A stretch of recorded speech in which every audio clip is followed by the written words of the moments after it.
Okey, secara dasarnya ada dua jenis harta. Sebenarnya harta ni ada banyak jenis ataupun kategori yang dikategorikan oleh para ulama. Dia ada banyak klasifikasi. Yang saya lihat dalam buku-buku fiqh secara keseluruhan ada 4 sekurang-kurangnya. Ya, nombor 1 hak ni lah. Di mana harta terbahagi kepada 2, harta mutakawim dan harta tidak mutakawim. Very simple. Harta mutakawim ialah harta yang diakui oleh syarak dan ia boleh ditransaksikan, boleh diniagakan, boleh dikontrakkan, boleh buat jual beli, boleh buat sewa menyewa, boleh buat apa-apa lah ya. Hak ni dipanggil harta mutakawim. Ya. Ataupun setengah ilmuwan juga memanggil sebagai harta mutakawam, boleh saja. Satu lagi dia panggil harta yang tidak mutakawim. Kalau harta mutakawim tadi sebahagian besar daripada harta-harta dunia. Harta tidak mutakawim ialah harta yang tidak boleh diurus niagakan. Kita tak boleh jual, kita tak boleh beli. Kita tak boleh sewa, kita tak boleh buat sewa. Tak boleh berlaku. Ya? Dan dia tidak banyak.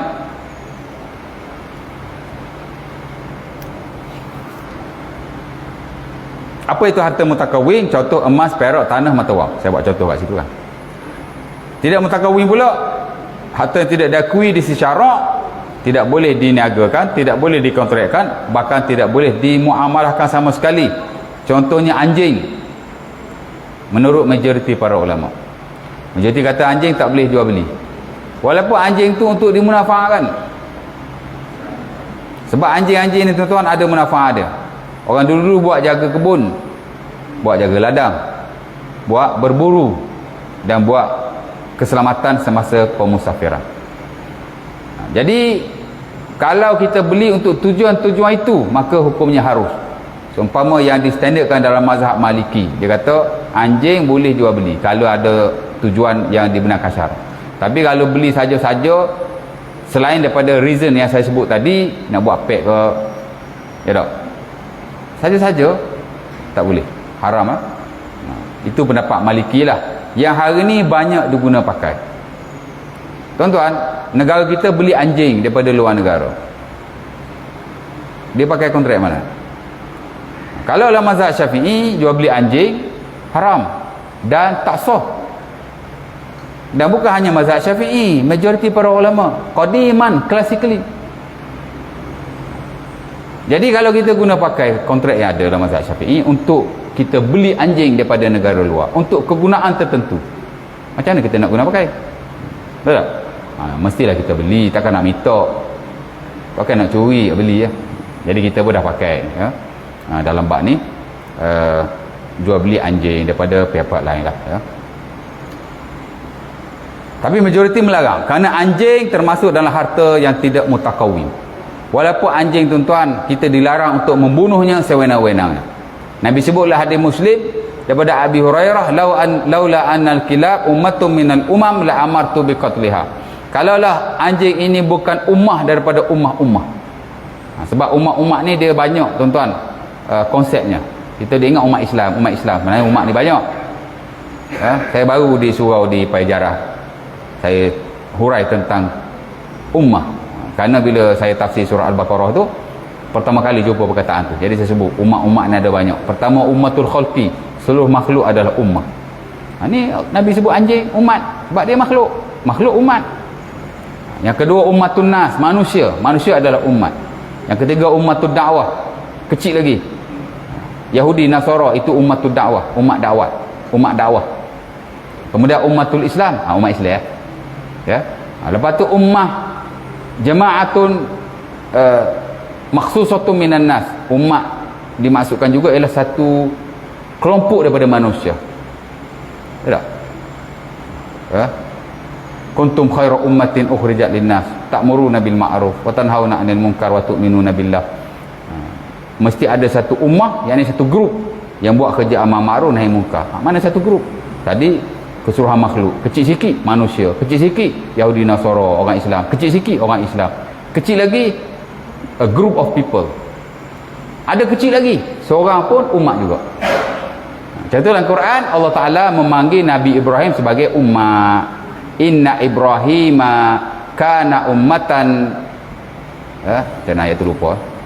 Allah Ta'ala kata Ibrahim adalah seorang umat yang taat pada Allah, walam yakum minal musyrikin, dan dia bukanlah di kalangan orang musyrik. Umat ni banyak tuan ya. Ya. Anjing kita tak boleh bunuh sebenarnya kerana dia umat. Nabi kata kalaulah anjing ni bukan umat daripada umat-umat, nescaya aku menyuruh mereka membunuhnya, ataupun nescaya aku suruh kamu membunuhnya. Pasal anjing ni dia haiwan najis. Tapi kita tak boleh bunuh pasal Nabi larang. Dia pun makhluk. Ya. Bunuh memang tak boleh. Ya tak? Kerana dia adalah umat. Tapi untuk kegunaan-kegunaan tertentu boleh. Dan kalau nak jual beli pun di atas perisi itu ataupun reason berkenaan, maka dibenarkan. Semua majoriti dia tidak benar kerana anjing termasuk dalam harta yang tidak mutakawim ya. Arak pun sama juga ya. Jual beli arak ni dinaskan direct oleh Rasulullah SAW. Umpama yang diriwayatkan oleh Jabir dan Sunan Abi Daud, la'anallah al-khamra wa syaribaha wa saqiyaha wa ba'i'aha wa mubta'aha wa hamilaha wal mahmulati ilaiha. Apa lagi? Ruang itulah hadis dah. Nabi SAW melaknat arak, peminumnya, tukang tuangnya, orang yang belinya, orang yang jualnya, orang yang bawa, orang yang dibawa kepadanya. Mana anything related to arak tidak dibenarkan. Dan Nabi sebut dengan jelas arak ni tak boleh jual beli ya. Dan juga adalah hadis yang lain asal Muslim daripada Jabir juga, ketika pembukaan Mekah Nabi sebut tak boleh jual beli arak ya. Beli arak tapi untuk buat cuka boleh ke tak boleh? Ada ulama kata boleh, tapi majoriti mengharamkan ya. Baik, najis sama juga, dia adalah harta yang tidak mutakawim, tidak diakui oleh syarak, tak boleh dijual beli, melainkan najis haiwan yang halal dimakan untuk tujuan baja ataupun lain-lain manfaat yang sesuai lah.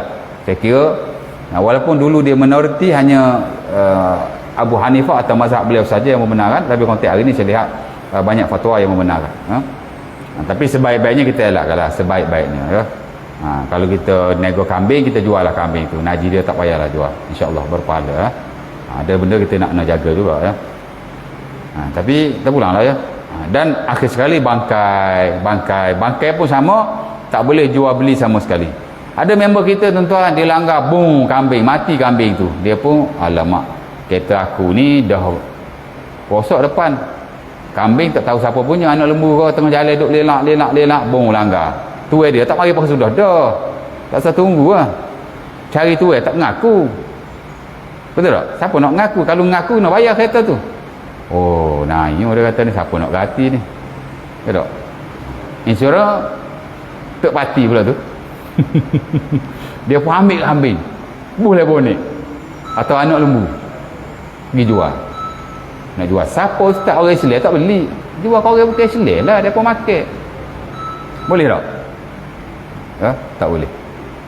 Innallaha iza harrama syai'an harrama samanahu ya. Kaedahnya seumpama yang diriwayatkan oleh Sunan Abi Daud daripada Ibnu Abbas, bila Allah Ta'ala mengharamkan sesuatu, Allah Ta'ala haramkan juga dia untuk ditransaksikan. Allah Ta'ala larang kita makan bangkai, nak jual pun tak boleh, mengambil hasil daripadanya pun tidak boleh. Baik, maka tidak boleh atau apa alasan sekalipun, bangkai tidak boleh dijual beli sama sekali. Bagi free pun tak boleh, ya. Pertama kerana hadis tersebut tadi, bila Allah Ta'ala mengharamkan sesuatu, Allah Ta'ala haramkan harga ataupun hasil daripadanya. Di samping hadis Jabir yang saya telah baca tadi lah ya, Allah Ta'ala mengharamkan innallaha harramal khamra wal maitah wal khinzir wal asnam ya. Allah Ta'ala mengharamkan arak, bangkai babi dan berhala ya.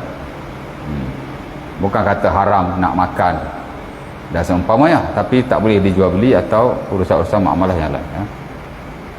Jadi itu kategori harta yang paling penting sekali, mutakawim, tidak mutakawim. Di samping ada lagi kategori-kategori yang lain, ada harta mangkul, tidak mangkul, ada harta istilahki, ada istikmali, ada harta misli dan kimi. Yang saya kira mungkinlah saya akan sentuh pada waktu yang lain. Tapi hak penting sekali kategori hak tu, mutakawim tidak mutakawim. Jadi kalau kita nak jual, mutakawim ke tidak? Sah ke tak harta ni di syarak? Kalau bangkai tak sah, arak tak sah, anjing tak sah. Manakala kalau ada keperluan-keperluan tertentu lah, kita memang tak beli anjing kan. Tapi mana tahu orang duit banyak, tak? Hire orang jaga rumah dia, kadang-kadang tak datang kerja lah, demam lah, sakit lah, itu lain ni lah, ya tak? Bayar mahal. Dia kata baik aku beli anjing sekali beli je, lepas tu beli bagi makan lah, ya? Mana tahu kan. Okey.